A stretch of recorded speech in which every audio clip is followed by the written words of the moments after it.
Karthik സുബ്ബരാജിന്റെ retro കൃഷ്ണന്റെ ആ ജനന കഥ അല്ലെങ്കിൽ കംസൻ നിഗ്രഹം എന്ന് പറയുന്ന ആ ഒരു ബേസിൽ നിർത്തിക്കൊണ്ട് പടം ചർച്ച ചെയ്യുന്ന കാര്യം വളരെ ഇമ്പോർട്ടന്റ് ആണ്. മറ്റൊന്നുമല്ല, ബ്രിട്ടീഷുകാർ അവരുടെ സ്വാർത്ഥമായ ആവശ്യങ്ങൾക്ക് വേണ്ടി ഇന്ത്യയിൽ പല പല തോട്ടങ്ങളും പല പല ഇൻഡസ്ട്രിയൽ സ്ഥാപനങ്ങളും സ്ഥാപിക്കുകയുണ്ടായി. അവിടെ ജോലി ചെയ്യാനായി കുറഞ്ഞ വേതനത്തിന് അവർ ഇന്ത്യക്കാരെ അടിമകളാക്കി പണിയെടുപ്പിച്ചു.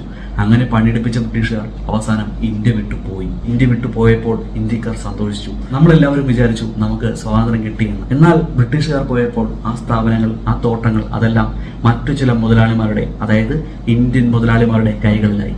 അവർ ബ്രിട്ടീഷുകാർ എന്താണോ ചെയ്തത് അതിലും ക്രൂരമായി അവിടുത്തെ ജനങ്ങളെ അടിമകളാക്കി അവിടെ നിന്നും കിട്ടാവുന്നത്ര ഊറ്റിയെടുത്തു.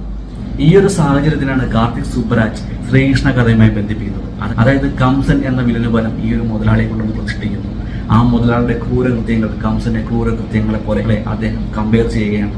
അങ്ങനെ കംസനിൽ നിന്നും ജനങ്ങളെ രക്ഷിക്കാൻ ശ്രീകൃഷ്ണൻ അവതാരമെടുത്തതുപോലെ പാരിക്കണ്ണൻ എന്ന പേരോടുകൂടി സൂര്യയുടെ കഥാപാത്രം വരികയും ഈ കംസൻ നിഗ്രഹത്തോടുകൂടി പടം അവസാനിക്കുകയും ചെയ്യുകയാണ്. പടം കാണാത്തവർക്ക് ഒരു തവണ അത്യാവശ്യം നല്ല രീതിയിൽ കണ്ടിരിക്കാനുള്ളത് ഈ പടത്തിലുണ്ട്. പടത്തിൽ എടുത്തു പറയേണ്ടത് എന്ന് പറയുന്നത് പടത്തിലെ ഫൈറ്റ് സീനുകളാണ്. പടത്തിൽ സൂര്യ ഒരു മാർഷൽ ആർട്സ് എക്സ്പെർട്ടാണ്. അദ്ദേഹം മാർഷൽ ആർട്സ് എല്ലാം ഹാൻഡിൽ ചെയ്യുന്നത് വളരെ പക്വതയോട് കൂടിയാണ്. അത് മാത്രമല്ല, അത് വളരെ റിയലിസ്റ്റിക് ആയി നമുക്ക് ഫീൽ ചെയ്യുന്നുണ്ട്. പടം കാണാത്തവർക്ക് ഒരു തവണ കാണാനുള്ളതെല്ലാം പടത്തിലുണ്ട്. എനിക്കെന്തായാലും പടം ഇഷ്ടമായി. കണ്ടു നോക്കും, ചിലപ്പോൾ നിങ്ങൾക്കും ഇഷ്ടമാകും. പടത്തിന് ഞാൻ കൊടുക്കുന്ന റേറ്റിംഗ് എന്ന് പറയുന്നത് 6/10 ആണ്. നിങ്ങൾ കണ്ടിട്ട് നിങ്ങളുടെ അഭിപ്രായം കമന്റ് ബോക്സിൽ പറയുക. വീഡിയോ ഇഷ്ടമായെങ്കിൽ ലൈക്ക് ചെയ്യുക, ചാനൽ സബ്സ്ക്രൈബ് ചെയ്യുക. നന്ദി.